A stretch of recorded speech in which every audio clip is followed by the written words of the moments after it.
Welcome to the How Soccer Explains Leadership podcast, where we explore leadership principles through the lens of the beautiful game. Here are your hosts, Phil Dark and Ryan North.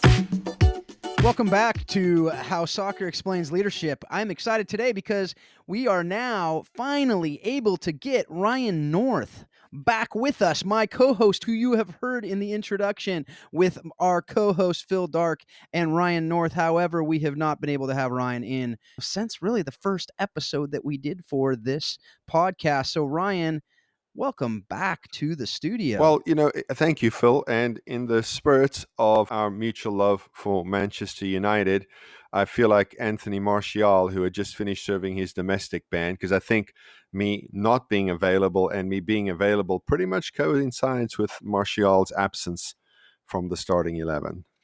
I don't know if that means anything to anyone out there, even the Manchester United fans, but that is an interesting coincidence that it did coincide pretty well with that. And you did have a foot injury. You're out with actually foot infection, all kinds of other stuff. We're not going to get into the details because this is a family show. But it actually, in all seriousness, one of the things that I was thinking about as we were talking about pivoting, right? We talked about that in the first episode. I half joked about it in my interview with Paul Jobson. That's apparently becoming part of this podcast. But one of the other things that your foot reminded me of, what's come up a lot in the first 4 episodes or 4 interviews, is really the idea of overcoming adversity. Right? The idea of failing forward, the idea of in soccer and in life to overcome these injuries, overcome these obstacles, overcome these issues. We talked about it in the interview with Eric Pfeiffer, where in James, it talks about consider it pure joy when you face trials of many kinds, not if you face trial, but when you face trials. That's what's going to help you foster and create the perseverance and the character. And that's really what ultimately we're hoping we can do with our players. That's ultimately what we're hoping we can do with our people in our organizations, is to help them grow and to flourish and to become the best people they are. So what do you think of that? What are some examples that you've, obviously this is a foot injury. It's not the adversity that, a lot of times we're talking about as far as these major life crises or other things that are tremendous failures, but it has been something that you've had to overcome over the last few months that's caused a lot of issues. Not to mention, the last time we talked, you had taken a COVID test, it came up negative, but since we've talked, you took a COVID test and it came up positive. So, these are things that are some adversities. So what do you think about with that as you listen to those episodes, as you're thinking about it in your personal walk, no pun intended, and your just everything else that you've seen in your organization, in your family, and everywhere else?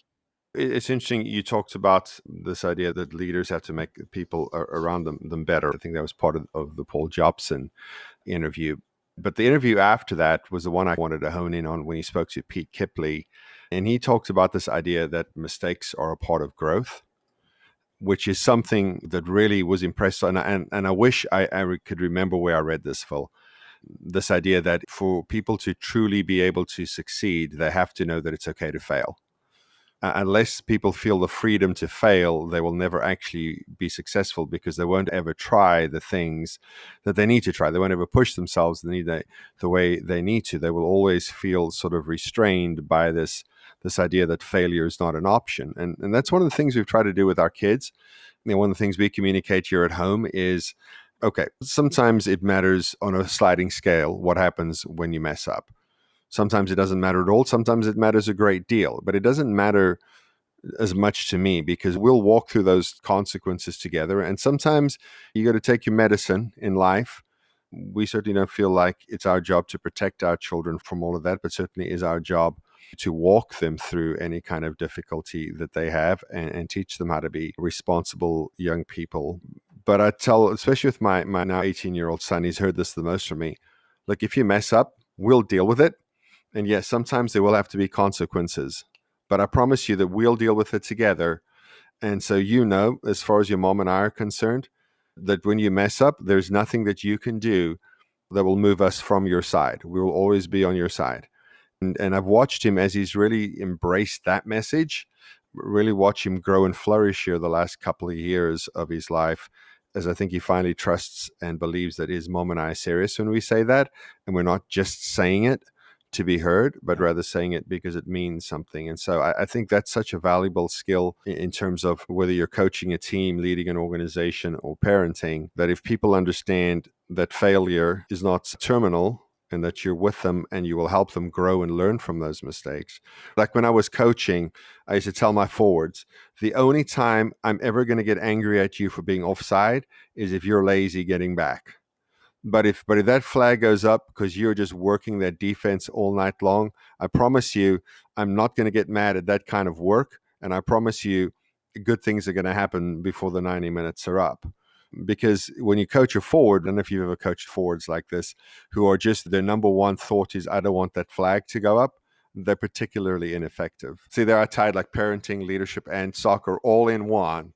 I mean, that's the beauty of it. We don't really have to try. I mean, we talk about it like riding a bike. What I talk about a lot with anybody in my organization, whether it's my kids as well, it's whether it's on soccer teams, it's the idea like, look, we're going to let you, when you're riding your bike, we're going to let you fall. We're going to let you skin your knee. We're going to let you potentially even break your arm at some point, because that's what's part of riding a bike. Like, you're going to have accidents, and we're not wanting you to have accidents. We're not pushing you down, but you're going to have accidents if you're going to learn to ride a bike. We're not going to let you drive off a cliff. We're not going to let you ride and kill yourself. We're not going to let you ride in front of a car. Those are things we would jump in and stop you from doing.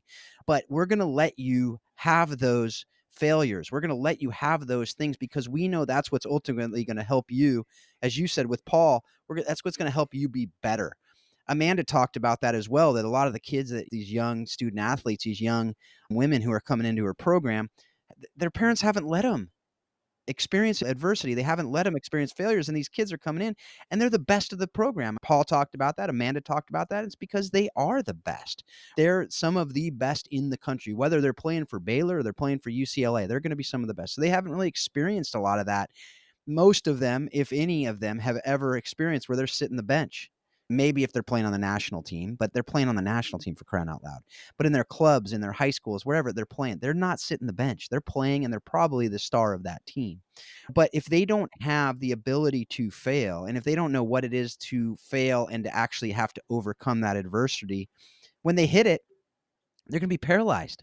They're going to have major issues. They're going to not know what to do.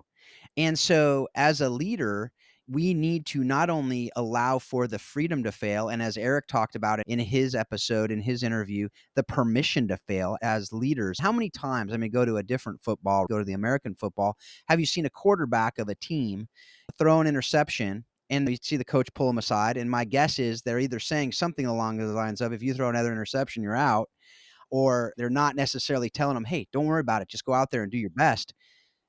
It's likely they're going to throw another interception because they're feeling that pressure. And if they're feeling that if I throw another interception, I'm out, they're probably not going to perform at their highest level, because going back to a lot of the brain chemical things like that, where you have cortisol flowing through your body, you're going to be more tense and frozen up than you are when people are giving you that, hey, you know what? You have that permission to fail. You do your best out there, and you're going to get a lot better results from that. And that will be what makes your players better. That's when it's going to make your employees better. That's going to make your kids be the best they can be and to flourish. What do you think about that?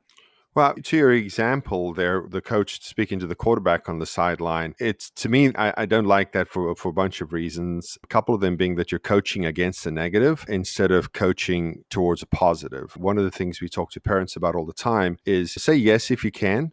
But if you have to say no, then you have to say no. And then they'll say to us, well, my children, they have these big responses whenever they hear the word no. And so we tell them, well, use this tool we use at home called a yes sandwich. And basically it's yes, no, yes. So you say yes, like, hey, can we go and play with the neighbor across the street? Yes, you can play with the neighbor across the street. Not today, unfortunately, because it's getting dark, but let's plan on having you do it tomorrow. So the kid walks away with the lead in with the positive, the lead out with the positive, and you still told them no in the middle.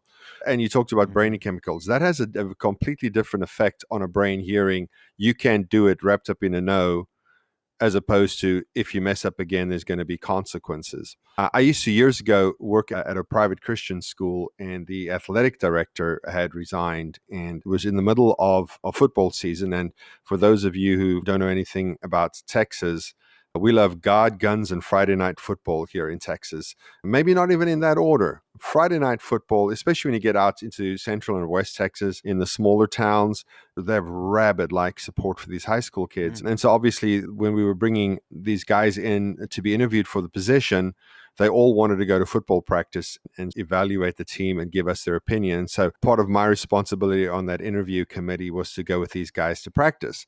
And every single one of them would look and basically tell me how they'd coach differently. The guy we actually ended up hiring, and he got my vote, was because of this. They're running this play, and the receiver goes in motion from right to left, goes just behind the linebacker, so it's maybe 8 or 10 yards deep, and then cuts across and gets the ball while he's running across the formation the other way. Hits the receiver in the numbers, and the kid drops the ball.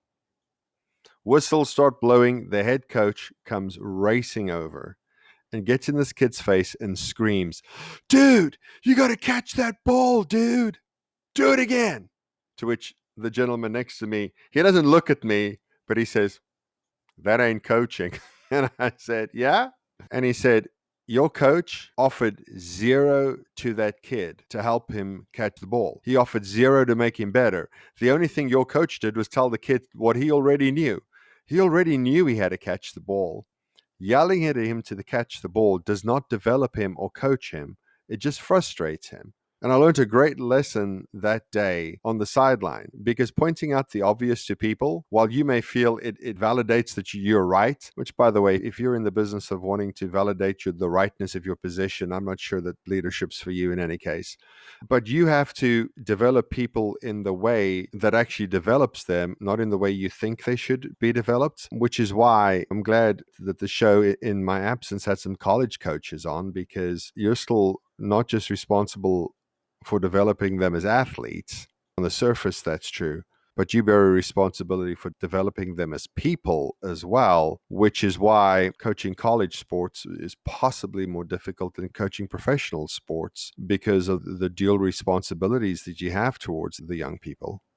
And it's been something that I've been really pleased with. Is the first few episodes have been the cross section that we're looking for. So yeah, we have the coaches from the game to have that, as you said, the cross section there, as far as them experiencing these kids. They're not kids, they're not adults yet, but they're Yeah. growing them up in this amazing time where they can help them discover their identities, help them understand who they are as people, help them understand what it means to lead, what it means to grow. And they're just in that those formative years. And so they're able to actually really impact them to understand these principles that we're talking about on this show. And so it's just this great, almost petri dish of testing and experimenting on how we can best develop leaders, best develop human beings. And honestly, one of those things that we talked about, I talked about it with Eric Pfeiffer on the last episode, the last interview, was really the idea of overcoming insecurities. And you talked about that coach railing into that player and just saying, catch the ball, catch the ball, catch the ball, whatever it is. I mean, you know it, first touch, first touch, first touch. Yeah. With the keeper, if you yell at a keeper after they make a mistake, as I talked about through it, my wife and I, if you're going to learn this saying, if you haven't already, if you shank the shot, you don't need someone telling you shank the shot, especially when you're insecure, Yeah. especially when you don't know your identity, especially when you're forming this understanding of who you are and what you believe and what you believe about yourself. And as Eric talked about, this idea of self-love, not narcissism, not focus on self all the time, but understanding who you are. I like to refer to it as a self-respect, because I think self-love has different connotations, especially in our society. But this idea of self-respect, where we respect and we know who God created us to be. We know who we are and what our gifts and talents are. We have an understanding and a self-awareness of who we are and what we have and what we're uniquely created to do. And that's really hard to know when you're 15, 16, 17 years old.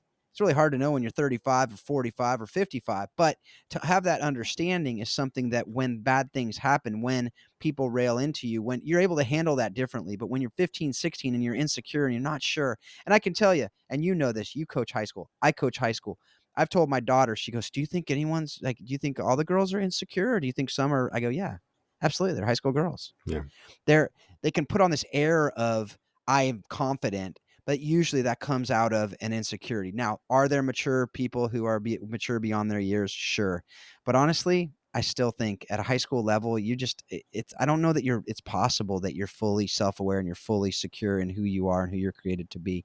And maybe I'm wrong, and I'm sure there's examples of that. If you But think Phil's wrong, please email him at. I have been wrong before, believe it or not. So that's something that, but all that to say, I think the point is these insecurities, because when you're insecure, the manifestations of insecurity usually is lashing out at others. Yeah, Usually, depending on the personality, either it's withdrawing and just going in and not wanting to interact because you don't feel confident enough to go in, or it's lashing out at others. And that, again, it's usually a personality thing. Usually the more direct people are going to lash out. They're either going to get angry, they're going to get mad, or they're going to lash out and blame everybody else for their problems. And that's what you see actually in the quote unquote leaders who aren't really leaders, but they just have titles and they're insecure in who they are. yeah, And they often will just lash out at their employees. They'll lash out at their players. And Eric talked about that really as when he was in high school and he wasn't at all secure in who he was. And he would lash out. And I played with him. And I saw that. And he'd get mad. And if we got scored on, he'd blame everybody else. If he didn't score a goal, he'd blame the pass or he'd blame this or he'd blame that. yeah. That's not bashing on him. He was the one who said it. It's just, again, when you're insecure, that's going to happen. So really, that idea of how can we encourage and build up that understanding of self-respect, that understanding of self-awareness, helping our players to understand to take full responsibility of their part of the problem rather than just having everyone blame everybody else and having a team that's full of dysfunction because everyone's blaming everyone else. Because unfortunately, we see that in families, we see that in organizations, we see that in teams. And the ones that are the healthiest teams are the ones that are taking that responsibility for their actions, for their mistakes. And going back to Amanda's interview where she talked about that national championship team, where you saw a goal scored on what was a total blunder in the back. We've all seen it. You've seen it in Premier League where a defender gives a soft pass back, a hospital ball, as we often refer to it. The Virginia girl came in, took the ball away, and scored. That could have imploded a team that was unhealthy and was Yeah. insecure. But because the team was healthy, they were able to come back and say, all right, we got this. Let's do this together. So that's really that idea of, I know it's something that you got a lot of experience with is just the insecurities, whether it's in your home, whether it's in the organizations, whether it's with the people that you're working with in your organization. So why don't you take that a little bit? Well, Phil, I almost can't keep up with all of the things that I want to say in response to what you just said. So I'll try to go stream of consciousness. When we talk about players, in the context of what we're talking about, these may be people with squad numbers on their back, or it may be people whose paychecks you sign, or volunteers who you are grateful for, or people who call you daddy. In terms of thinking, my responsibilities are the same on some level to all of those different constituencies in terms of leadership, in terms of development, in terms of helping them be the best version of themselves. I think it was your interview with Pete, and correct me if I'm wrong, where you guys talked about this concept of leading from the middle.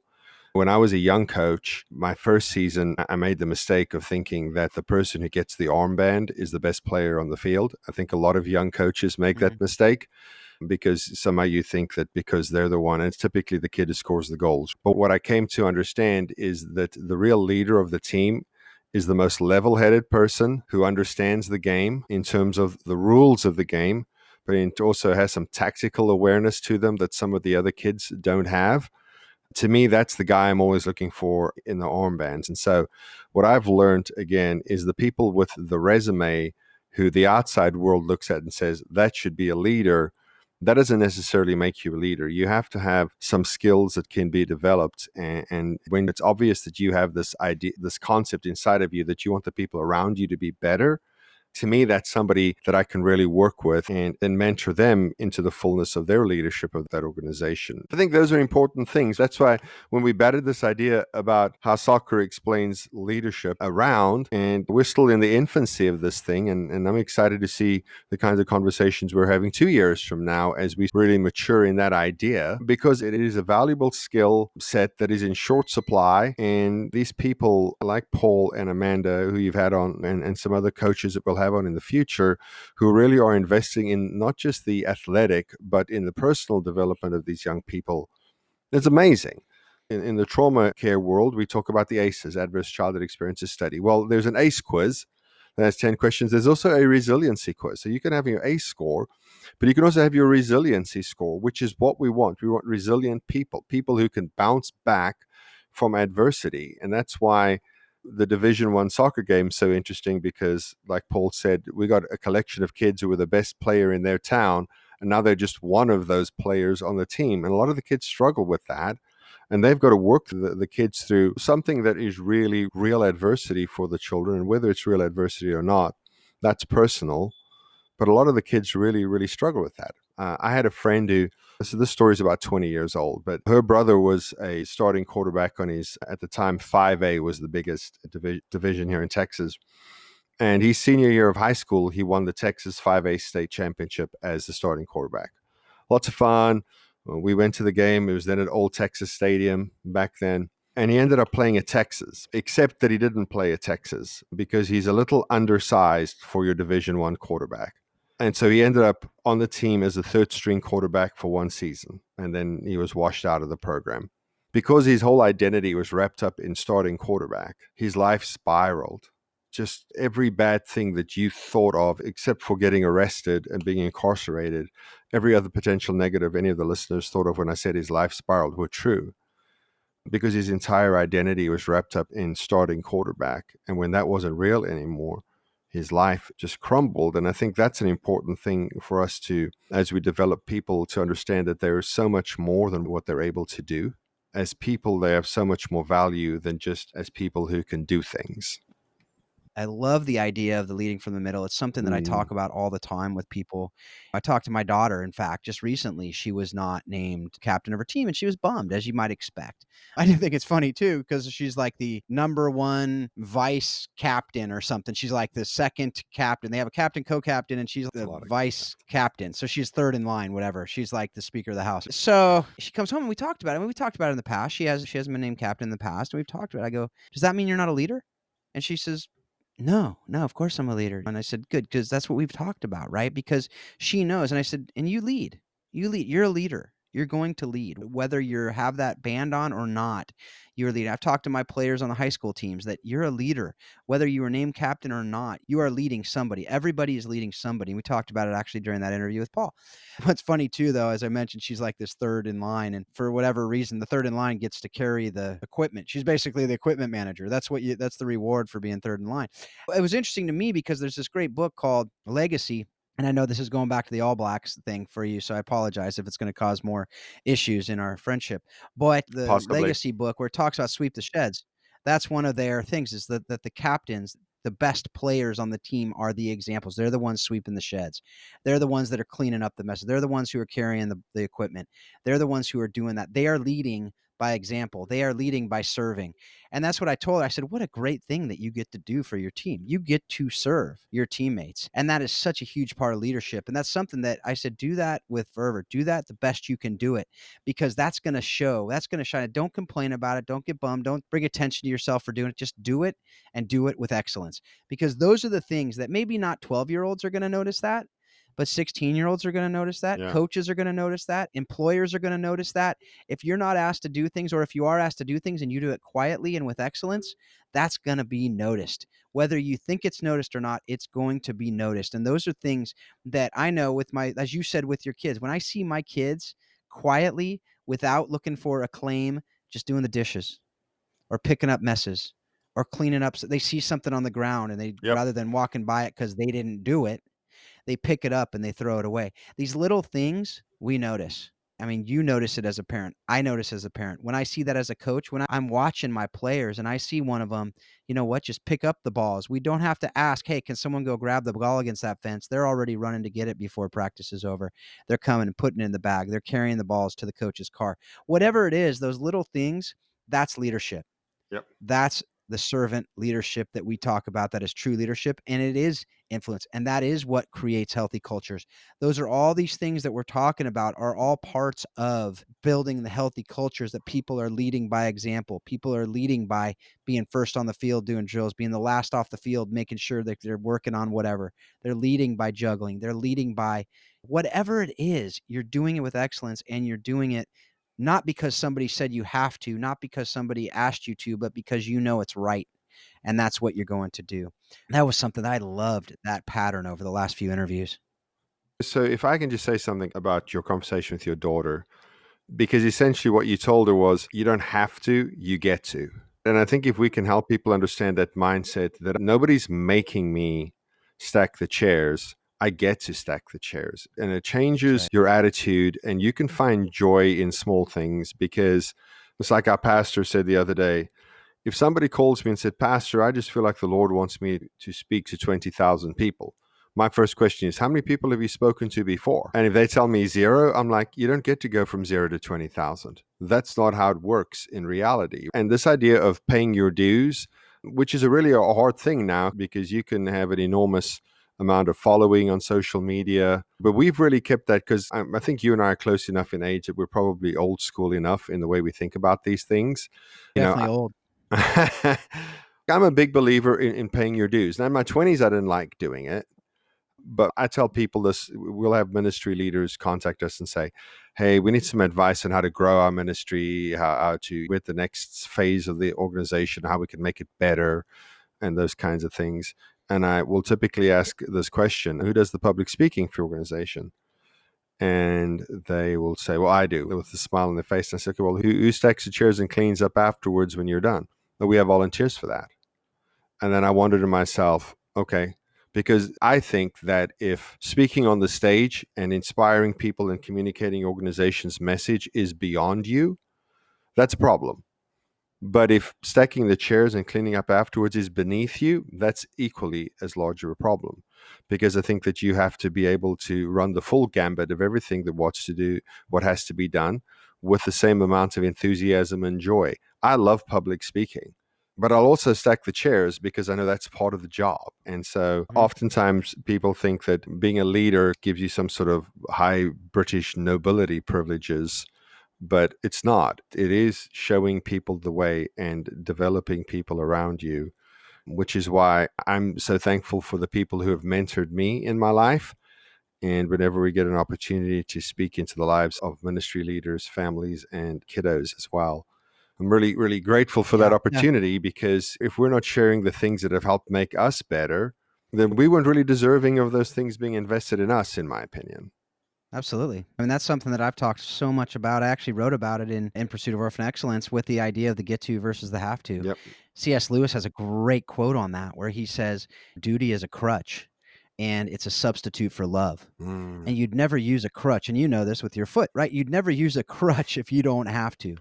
Right? Who's crazy? Like, you're not going to use crutches. They're no fun. But that duty is a crutch and it's a substitute for love. And when you love, you're going to do these things. But sometimes you have to have the duty. Sometimes you do need to do it because someone told you to, or Yeah. someone, or you know it's right, or whatever.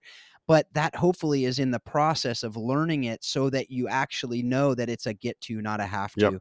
And the example I've always used with that in my parenting is with my daughter. I use this when I'm speaking overseas. I've used this when I'm speaking at the little tiny group, and I've used this just now on this show, with the idea of, I often will say dishes are the kryptonite of our family. Like, we're doing everything great, and then we're having a great family dinner. And it's like, hey, can you do the dishes? And then everyone just, it's like World War III in our home, because everyone hates it. And I say that typically, and everyone tends to laugh like you are now, because it's probably not just in the dark house that is the case. And so for whatever reason, that just is. But one day she was watching, she was probably 12. She was babysitting the younger kids. And we came home, my wife and I, we came home from a date, and we're sitting there. My daughter, my 12-year-old, meets us at the door, and she's just beaming and so excited. And she just looks at us, and we're going, what is going on? What did you break? What's the problem? Who's hurt? Because she was just way too excited for us. Well, she goes, hey, come here. And she walked us into the kitchen. And I swear it was like those commercials where the little stars are coming Yeah. off of the counter. Everything was just beautiful in our kitchen. It was the cleanest it's ever been when we got home. And she was so excited. And it was because she did this for us, because she got to do it, and she knew that it would bring us joy, and she knew that we would love it, and she knew that it was going to be something that we were going to be excited about. And Becca looks at me and she goes, Phil, don't say anything stupid. We want her to do this again. So I didn't say anything stupid, but I did say, at least I don't think it was, but I did say, hey, Malia, I'm so excited that you did this. Thank you so much. And I just want you to understand that you are so excited because you did this, because you know this is going to bring us joy. It wasn't because you had to. It wasn't because it was something you were forced to do, but something you got to do. And I just want you to understand, this is the way God sees us. He wants us to do things because we know it brings him joy. And the same way we do that for our parents. The reality is, we can do that in our organizations, in our teams, in our everything. When you see it as a get to, you get to juggle because it will make you a better player. Yeah. You get to work on fundamentals because it'll help you in a game to be able to do things. These things that are seemingly tedious, seemingly, really boring and awful things that, and I think about a lot of those fundamental tactical trainings that go on forever and ever, in my opinion. And yeah, it's miserable for a lot of people. Some people love it, but I don't. And I'm not one of those that loved that. And, I've joked about it in the past episodes, and I'm sure it'll come up again in future episodes. But that was not something that I just was super excited. But you know what? I knew I had to do those things. And ultimately, when I got to the point where I realized that it could actually make me into the best player I can be, it did become a get to. And the fact that when you really think about it, I do have 2 legs that I can do these things. I get to run. I get to train. I get to Yeah. go to practice. I do have a job where I get to go to a job and work on these things. I get to go to school and be able to learn. I get to get, whatever it is, it's something that when you get to that point, it's such a massive shift. And going back to all those other issues that we've been talking about in this, that understanding it's of just the fact that a get to versus have to, that goes so far in life.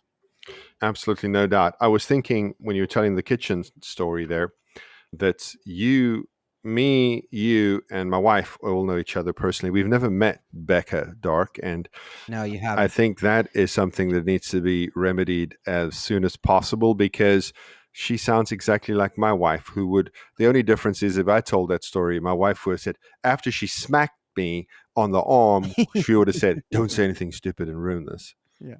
Yeah. My. My wife actually rubs my arm when she wants me to stop talking. It's a very subtle, "I love you, honey. Now shut up, please." Yeah, So, not now. it's really good. So, I think that one of the other things, and we've talked about a lot of things over the past few episodes, we can't cover all of them. We talked about healthy cultures, which is just critical, developing those. I think we had some great stuff in those.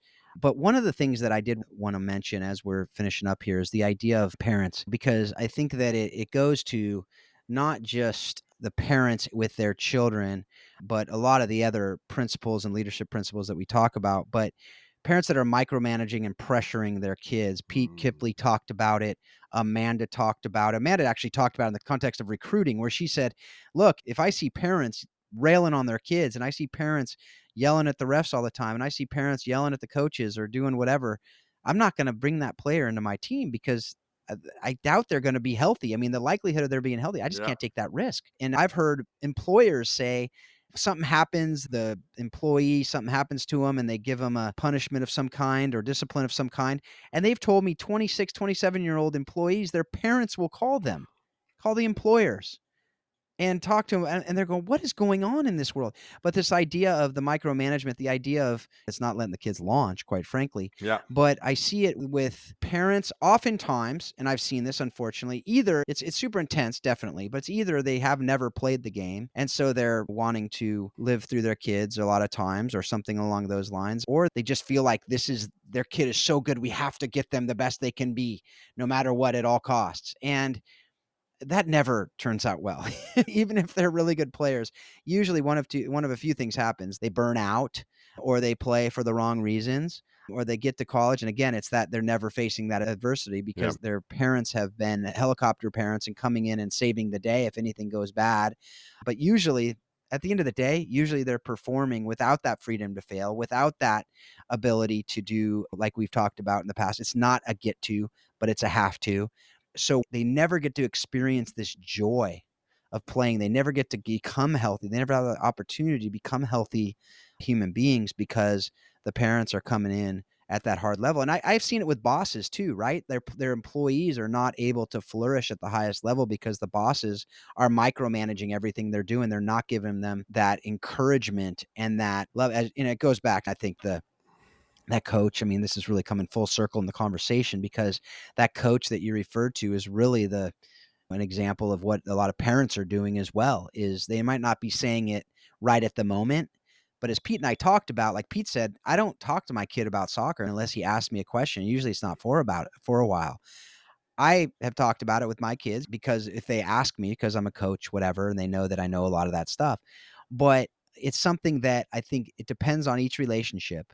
But the one thing that I can say pretty much across the board is if you are super micromanaging and you are making it more about you than about your kid, then there are big issues that's going to have, I don't think, anything but negative repercussions. Yeah. So what are your thoughts on that as you listen to those interviews, as you were thinking about it from your perspective? And I got to say, there's moments, it's not like I'm perfect, Phil. I mean, people that are listening to this that have seen me coach, that have seen me as a parent, I've had moments where I'm not necessarily proud of them. I don't know how much I'm going to be talking about them on here even because I'd like to forget them, quite frankly.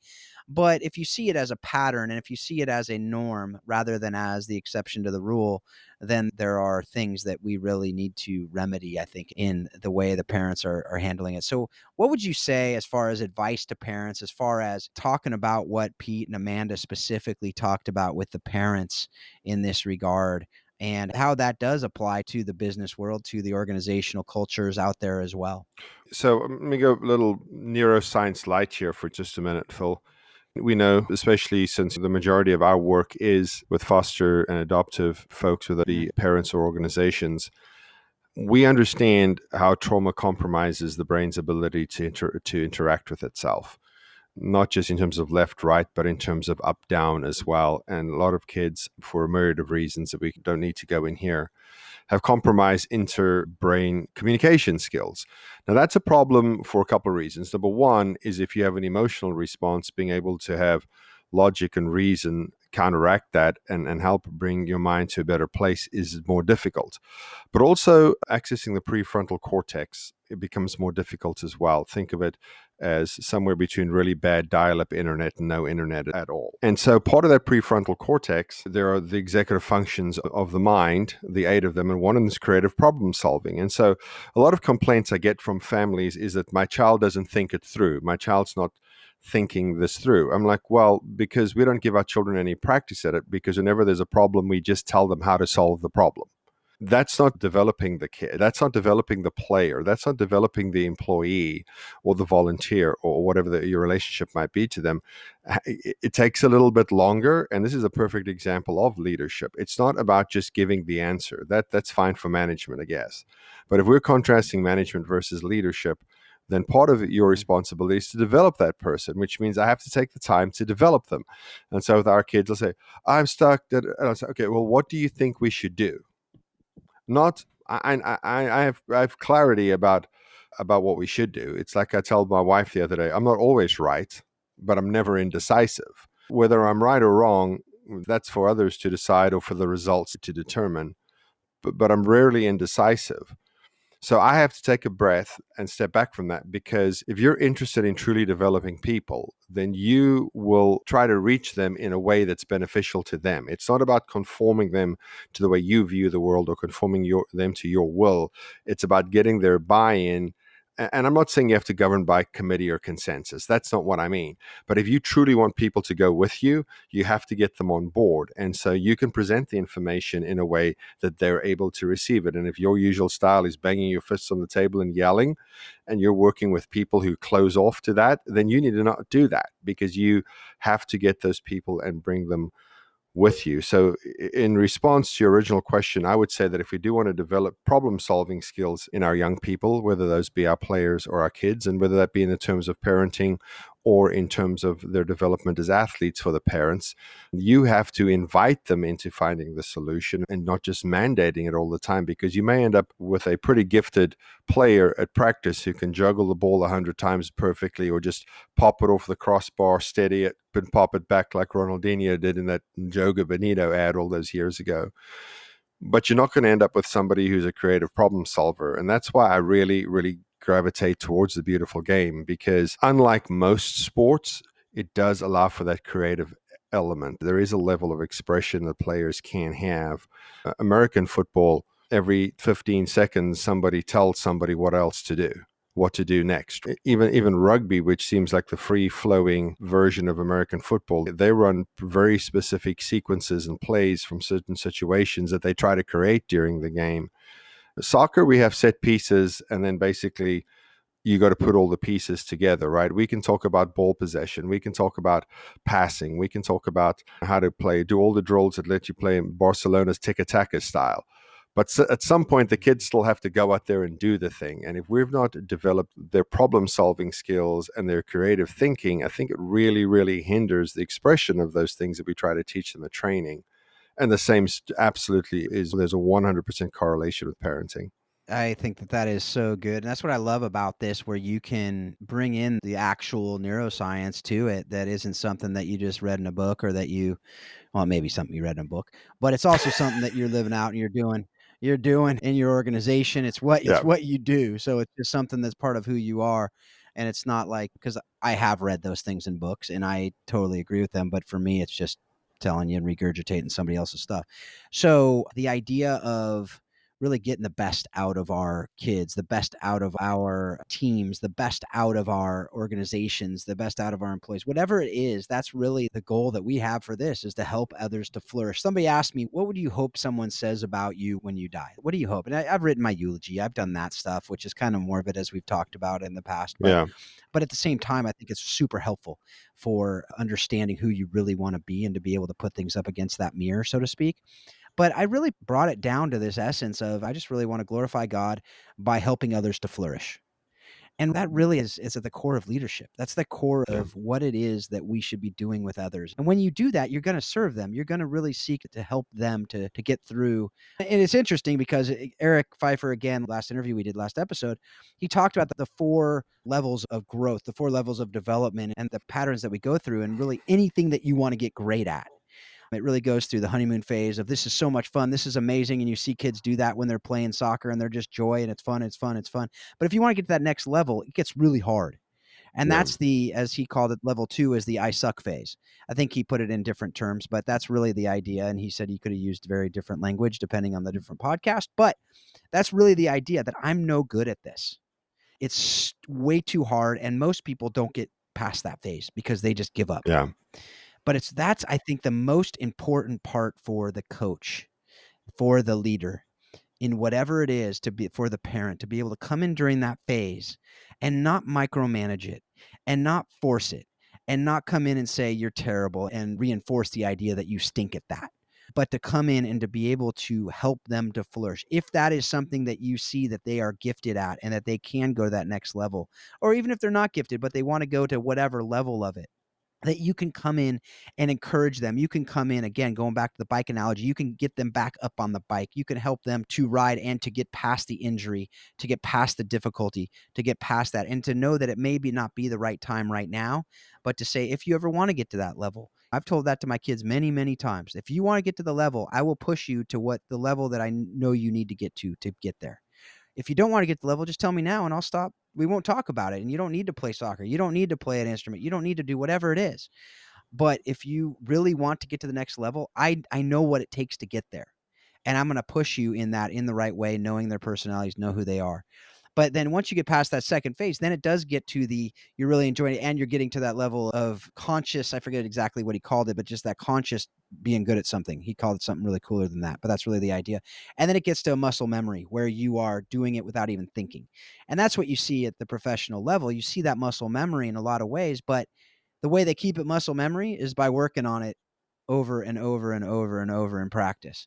And so it's not something that you ever stop, and you're going to get continually going through that phase. Even the best of the best get to that phase, because again, they get to that next level, whether they're going from high school to college, from college to pro, and they realize, oh, I'm not good. They go back to that I'm not good enough phase again. And so it does take those brilliant leaders to be able to come in and get the best out of the people that are under their care, that are under their leadership, which is such a phenomenal responsibility. And I think we can end it here, and with any thoughts you have on that, but just end it with this thought that leadership shouldn't be a have to. It should be a get to. If Yeah. it's a have to, I don't think you're going to be a good leader. I don't know that it's possible to be a really, really good, excellent leader when it's a have to. Agree. I think you can manage, like you said, but unless it's a get to, I think you're just going to be going through the motions, and I think you're going to actually often do more damage than good. So what are your thoughts on that? You said I agree already, but maybe I said something else that you don't agree on. No, I'll have 2 closing thoughts. My initial thought is responding to the idea of I don't have to, I get to. My wife and I developed a 6-week course for parents, to help them understand trauma, help them understand how relationships are compromised, and help them to better reach out and connect with their kiddos.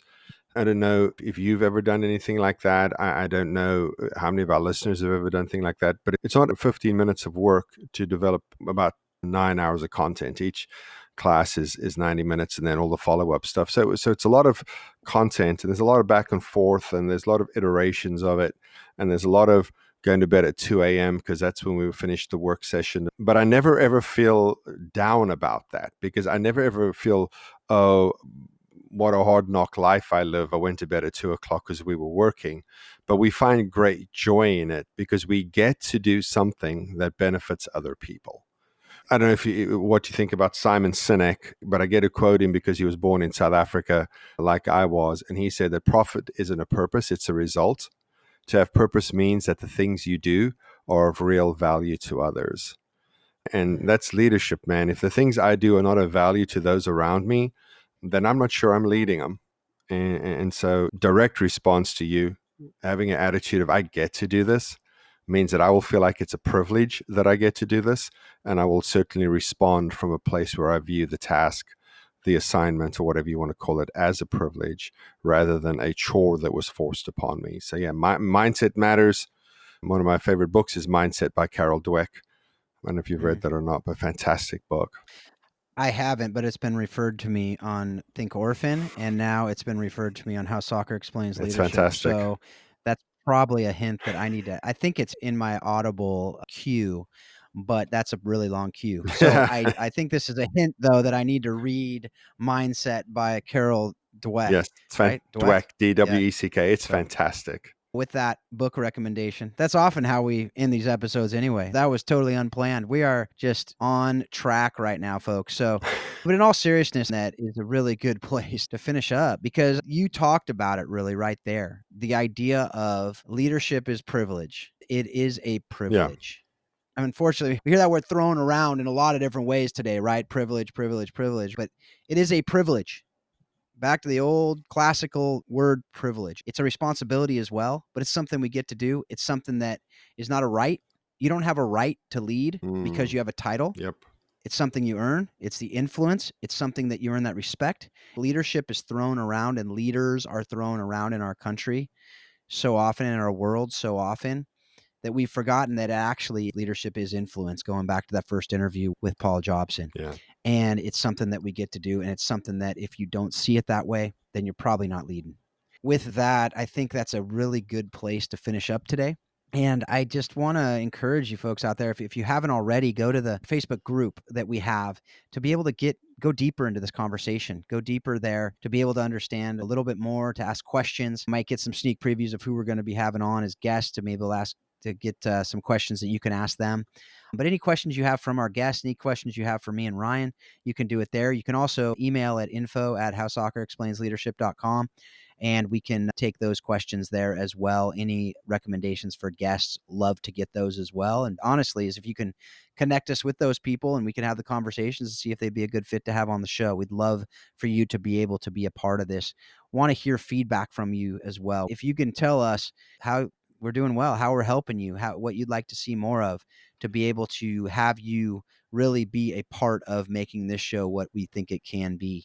So again, thanks a lot for being a part of it. Thanks for the download. Go and rate and review this wherever you downloaded it. Subscribe to this podcast so you don't miss the future interviews that we have.